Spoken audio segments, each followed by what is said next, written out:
মেহেরপুরে 4 গ্রাম heroin সহ চাঁদ আলী নামে এক সাবেক সেনা সদস্যকে আটক করেছে রামদাসপুর ক্যাম্পের পুলিশ। মেহেরপুর প্রতিনিধি মিজানুর রহমান অপুর প্রতিবেদনে থাকছে বিস্তারিত। বুধবার দুপুরে মেহেরপুর সদর উপজেলার কুলবাড়িয়া গ্রাম থেকে রামদাসপুর পুলিশ ক্যাম্পের সদস্যরা তাকে আটক করে মেহেরপুর সদর থানায় সোপর্দ করে। আজ বৃহস্পতিবার মাদক মামলা পূর্বক আদালতে প্রেরণ করা হয়েছে।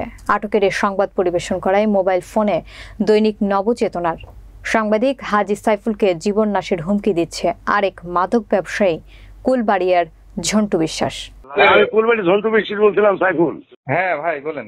আমি বলছি সুখসাদের ছেলের শক্তিতে তুমি কুলবাড়ি আসতে পারবা? আমি কি এলাকার কারোর শক্তি নিয়ে চলি? আমি তোমার ঠ্যাংটা ভেঙে দিলে তোমার কোনো বাপ আছে ঠেকানোর? তুমি আমাকে চেনো, আমার ব্যাকগ্রাউন্ড জানো তুমি?